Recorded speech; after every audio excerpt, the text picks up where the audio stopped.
Have you ever stopped to wonder about the true architect of the modern world we live in, the mind that quite literally powered our cities, our homes? Today, we're taking a deep dive into the extraordinary life of Nikola Tesla. Our mission really is to go beyond the popular myths, uncover some surprising nuggets from, well, a stack of sources, and sort of peel back the layers on this visionary. His genius was often misunderstood. We want to truly understand his mind, his battles, and his enduring legacy. Yeah, it's an incredible journey we're about to take you on. We'll trace his unique upbringing, the influences that really shaped his intellect. Then we'll plunge right into the legendary War of the Currents, that whole battle that electrified an entire era. We'll also explore his groundbreaking inventions, the stuff beyond alternating current, which was huge in itself. Yeah. And finally kind of consider how his legacy is, well, maybe finally getting the appreciation it deserves today. Okay, so let's begin right at the very start then. Where did this extraordinary mind actually come from? Nikola Tesla was born July 10th, 1856, in a village called Smiljan. That was part of the Austrian Empire then, modern-day Croatia now. And what's really foundational here, I think, is the influence of his parents. His father, Milutin, he was an Eastern Orthodox priest, and he instilled this, rigorous intellectual discipline. But his mother, Juka, though she was technically uneducated, she was an incredibly ingenious inventor, household tools, things like that. Tesla himself firmly believed his eidetic memory, photographic memory, basically, and his creativity came straight from her. Wow. Yeah, and this synthesis, this kind of blend of his father's strict logic and his mother's really intuitive, hands-on invention, it was absolutely crucial. He could visualize complex inventions perfectly, in complete detail, entirely in his mind, before ever building a single thing. That's incredible. It wasn't just a gift. It was, a skill honed by his unique environment. It was the blueprint for his whole career, really. That's a remarkable insight into where that unique mind came from. And his education, it sounds like it was just as unconventional. He apparently excelled at mental calculus at the higher real gymnasium, so much so that his teachers actually thought he was cheating. Right. Which, raises the question, how did a mind like that fit into the structured world of formal education? And the short answer is not very easily. He started out strong at Graz Polytechnic, hailed as a first-rate star, apparently, but he left without getting a degree. Then he tried to enroll at Charles Ferdinand University in Prague. That failed too, mostly because he didn't have the required language skills. His mind just worked in these intuitive leaps, these incredibly detailed visualizations. And that often clashed, with the systematic step-by-step way things were taught. It kind of foreshadowed his later conflicts, didn't it? Especially with Thomas Edison. Yeah. And it really underscored his need for, well, either independent work environments or really supportive partnerships, like the one he eventually found with Westinghouse, to actually thrive. So after leaving formal education, he kicked off his early career in Europe. His first invention was pretty practical, actually, a telephone repeater or amplifier in Budapest. Yeah, and from there, he made a really pivotal move to Paris, working for Continental Edison. And this experience, this was key. It directly exposed him to the practical flaws, the limitations of DC, direct current. So his theoretical interest in AC, alternating current, it became this practical mission, almost like a crusade for him. Right. And he didn't sit around theorizing. Right. While he was still working on DC systems, he took the initiative in Strasbourg, this was 1883, and built the very first brushless AC induction motor. He brought his whole concept of the rotating magnetic field to life. Wow. And this wasn't just, another new invention. It was a direct, really elegant solution to the fundamental design flaws he was seeing every day in the DC tech he was paid to fix. So after these really key early years in Europe, Tesla makes the big leap to America. Almost penniless, right? But just bursting with ideas. And that's where he comes face to face with Thomas Edison, setting the stage for, well, one of the most legendary rivalries in scientific history, isn't it? Oh, absolutely. He arrived in the U.S. in 1884 with, practically nothing. A few cents, some poems, calculations for a flying machine, supposedly. He joined Thomas Edison's Edison Machine Works almost straight away. And the clash in working styles, it was immediate and profound. Yeah. Edison famously was all empirical, trial and error. Right, build it, test it, tweak it. Exactly. Whereas Tesla relied on theory, principles, and that incredible visualization method we mentioned. Their relationship went south pretty quickly, especially when Edison just flat out rejected Tesla's AC motor ideas. He just wouldn't entertain it. Nope. And the final straw was that infamous $50,000 bonus dispute. Tesla claimed Edison promised him this huge sum if he could redesign Edison's DC generators, make them more efficient. Tesla did it. And Edison apparently just laughed it off. called it American humor. Yeah. Tesla resigned right there. But you have to see, this wasn't just personal. It was a calculated business decision by Edison. He had to protect his massive investment in DC. He had zero incentive to back a technology that would make his own patents, his own infrastructure, basically obsolete overnight. What an explosive start to his American journey. Wow. But this quickly shifted, didn't it, towards a really pivotal alliance. Tesla formed his own company, and soon after, he met George Westinghouse, the renowned inventor and industrialist. Yes, and Westinghouse's role here, Yeah. it's absolutely critical. He wasn't just a funder. He was, you can say, a true co-protagonist in AC's victory. Unlike Edison, Westinghouse was a systems thinker. He immediately saw that Tesla's AC induction motor was the key missing piece for a complete, viable AC system. He saw the bigger picture. Exactly. So he bought Tesla's multi-phase AC patents reportedly for $60,000 plus stock and royalties, a pretty penny back then, and it gave him the crucial funding and a dedicated lab to actually develop the whole system. It shows how important vision and practical backing are for these revolutionary ideas. And think about Tesla's dedication here. He famously tore up his royalty contract later on when Westinghouse hit financial trouble, sacrificed millions in potential future earnings just to ensure AC survived. That's loyalty. Incredible, right? Tesla himself said Westinghouse was the only man in the world who could have made AC successful in those circumstances. So this clash, it really defined an era.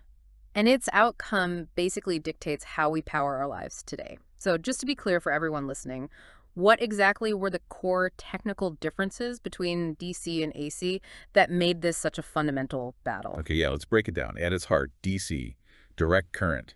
It flows in only one direction. Simple enough. AC, alternating current, periodically reverses direction, back and forth, back and forth. The key, the really groundbreaking advantage to AC is that it works with transformers. Right, the transformer. Exactly. A transformer lets you easily step up the voltage of AC really high for efficient long-distance transmission. This drastically cuts down energy loss over wires.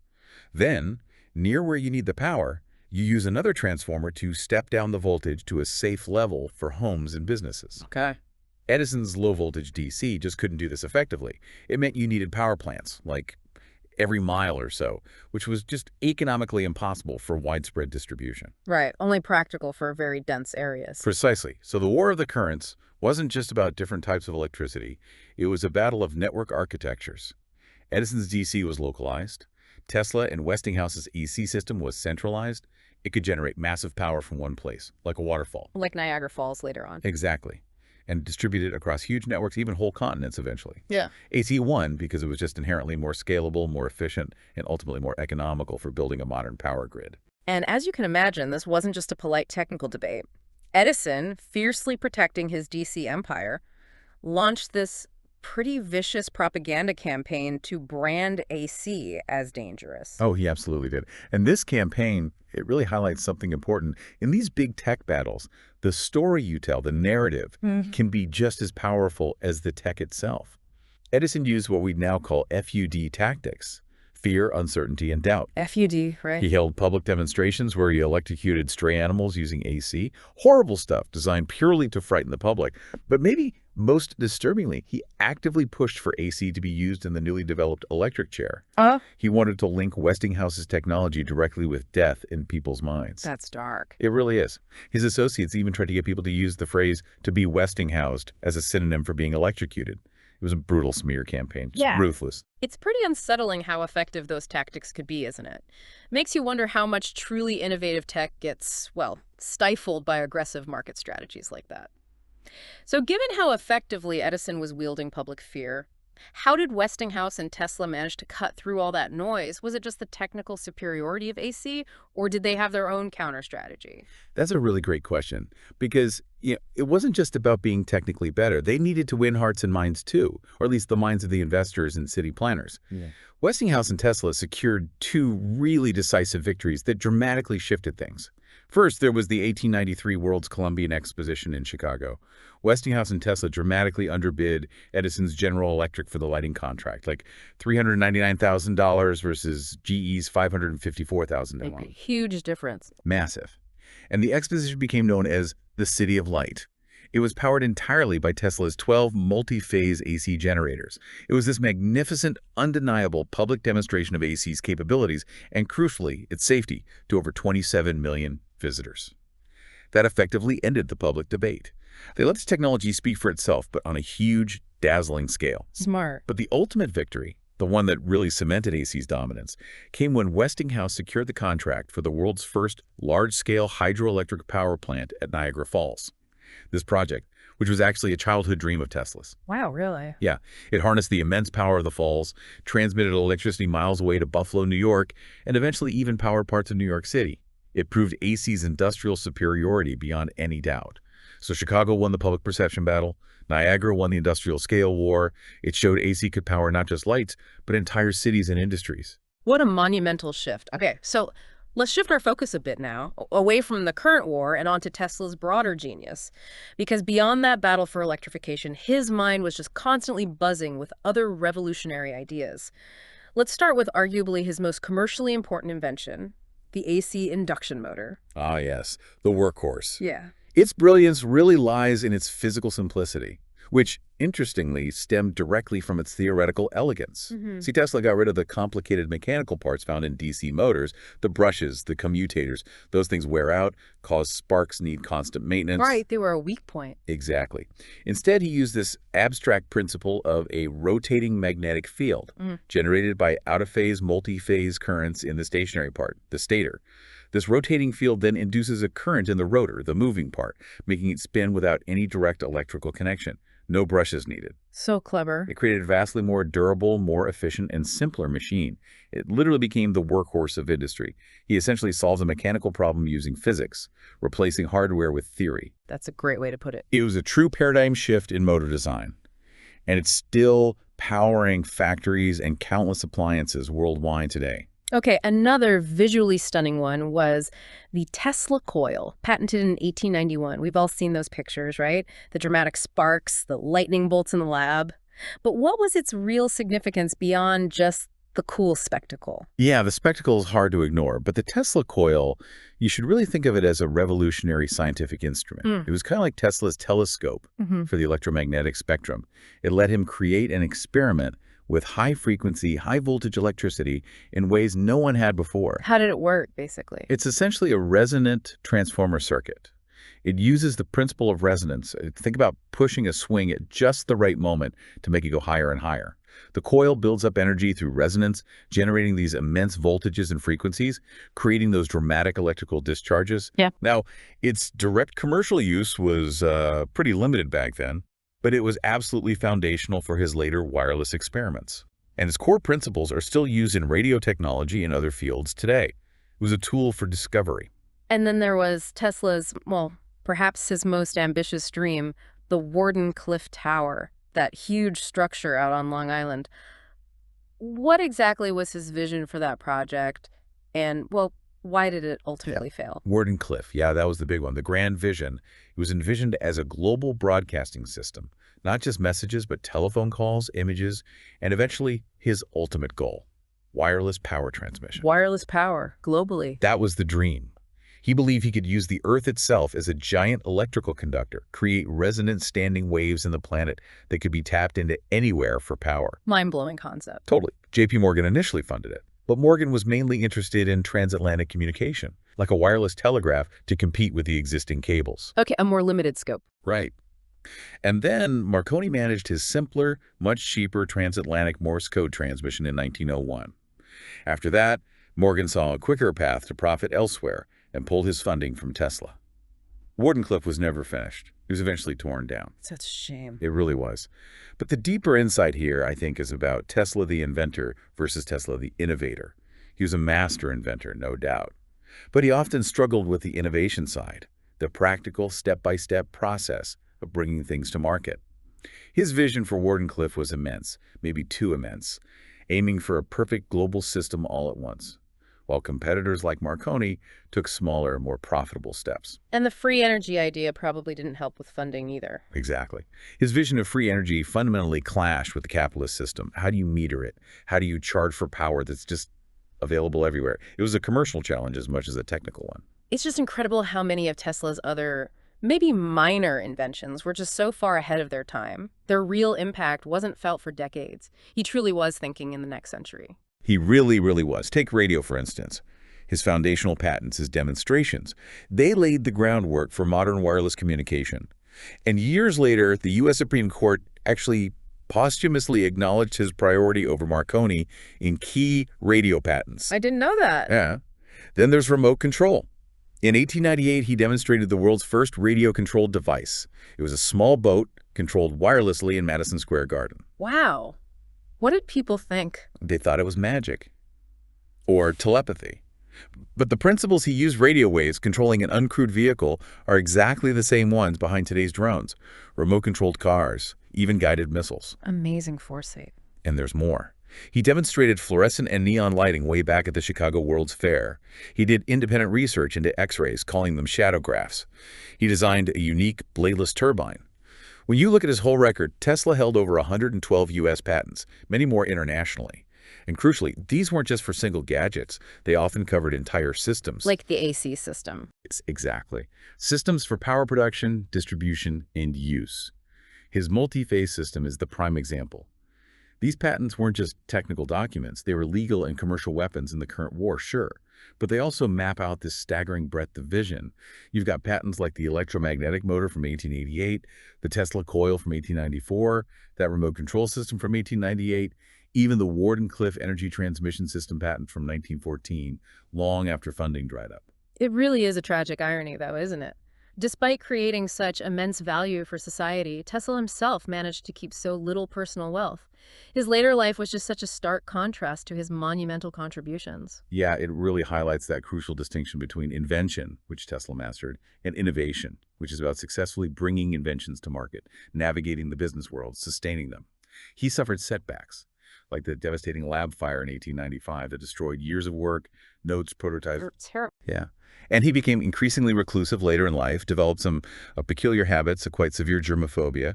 Despite his genius, he constantly faced financial struggles. He spent his final years living alone in the New Yorker hotel. He passed away on January 7, 1943. He was 86. Alone in a hotel room? Yeah. And after his death, his papers, his belongings, they were seized by the government's Office of Alien Property, even though he was a U.S. citizen. Eventually, most ended up in the Nikola Tesla Museum in Belgrade. It's a rather somber end for such a brilliant mind. And for decades, you're right, he was often kind of relegated to this image of the mad scientist, this eccentric figure on the fringes. But the 21st century, it seems, has undeniably rediscovered him. What do you think triggered that shift? It is a fascinating cultural shift, isn't it? Yeah. You could argue the 20th century largely celebrated Thomas Edison, the practical inventor, the man who brought us consumer products like the light bulb, the phonograph, tangible things. But the 21st century, our century, is fundamentally built on vast, interconnected networks, the internet, mobile communications, and of course the global power grid. And in this networked age, we've rediscovered Tesla as the visionary architect of the very systems that define our modern lives. That makes sense. For a long time, yeah, he was the mad scientist or the forgotten genius. But now his contributions are widely and rightly recognized as the absolute foundation of the modern electrical grid. His name is literally immortalized in science. An SI unit for magnetic flux density is the Tesla. We're a Tesla unit. And of course, his legacy gets this huge boost culturally from the success of Tesla, Inc., the electric car company. They deliberately chose his name as a symbol of cutting-edge electrical engineering and future vision. We can now perhaps better appreciate the truly systemic nature of his greatest achievements.